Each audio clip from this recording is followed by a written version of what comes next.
Assalamualaikum warahmatullahi wabarakatuh. Baik, kembali lagi bersama saya. Di video kali ini, saya akan mempresentasikan tentang pemanfaatan multimedia di era pandemi. Perkenalkan, saya Habib Fitra Ramadan dengan NPM 302200674 dari kelas 2DD02. Yang pertama, pengertian online learning.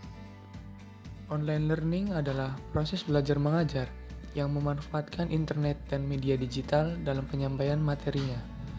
Metode online learning dianggap lebih dekat dengan generasi pelajar saat ini, yang dikenal sangat menyatu dengan produk-produk teknologi.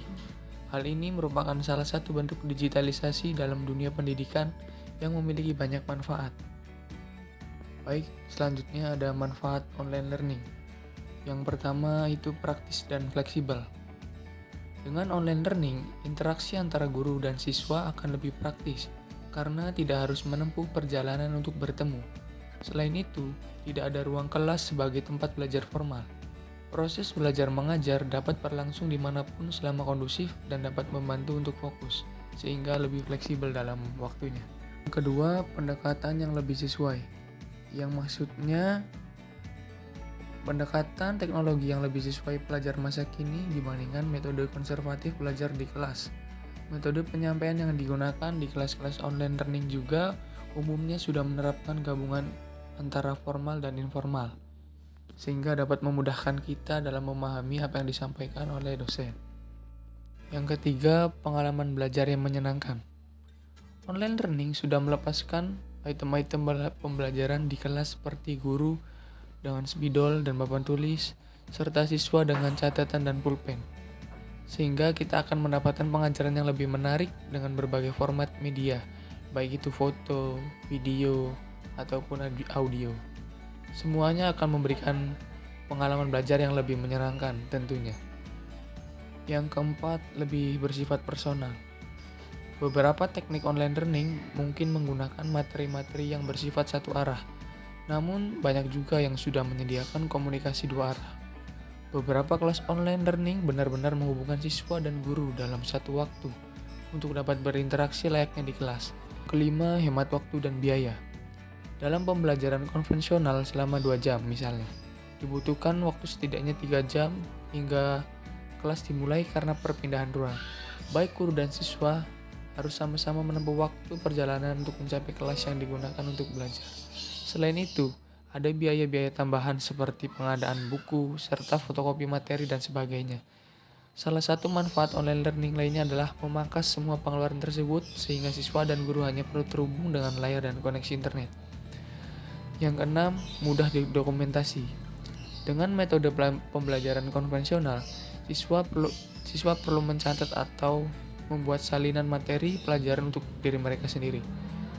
Cara lainnya bisa dengan cara fotokopi, namun cara tersebut tidak efisien dan kurang praktis karena memerlukan biaya. Manfaat online learning lainnya adalah menggunakan media yang memungkinkan siswa untuk merekam dan menyimpan materi yang diberikan dalam bentuk digital, sehingga dapat dengan mudah diakses dan dapat dipelajari kembali di kemudian hari. Yang ketujuh, ramah lingkungan. Dengan berkurangnya mobilitas, secara tidak langsung, kita sudah mengurangi polusi yang ditimbulkan oleh kendaraan bermotor.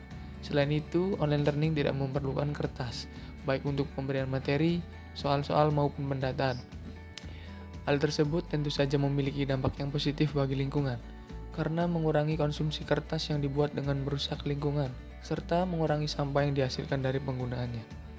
Yang kedelapan, alternatif selama social distancing wabah COVID-19.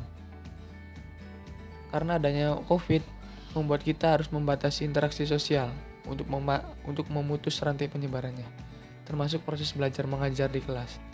Meski demikian, pendidikan tetap harus berlanjut, salah satunya dengan memanfaatkan sistem online learning ini. Dengan sistem ini, kita dan dosen tidak perlu bertemu lagi saat proses belajar mengajar, tapi tetap dapat terus berlanjut. Baik, sekian presentasi dari saya. Selanjutnya ada video review perangkat multimedia yang sering digunakan oleh saya pada saat sehari-hari. Perangkat multimedia yang paling sering saya gunakan untuk belajar yaitu laptop. Ya, laptop yang saya miliki ini jenisnya laptop Acer Swift 3, yang dimana spesifikasinya menggunakan prosesor AMD Athlon 300U dan terintegrasi dengan Radeon Vega Graphics AMD dengan RAM 4GB dan internal 512GB SSD.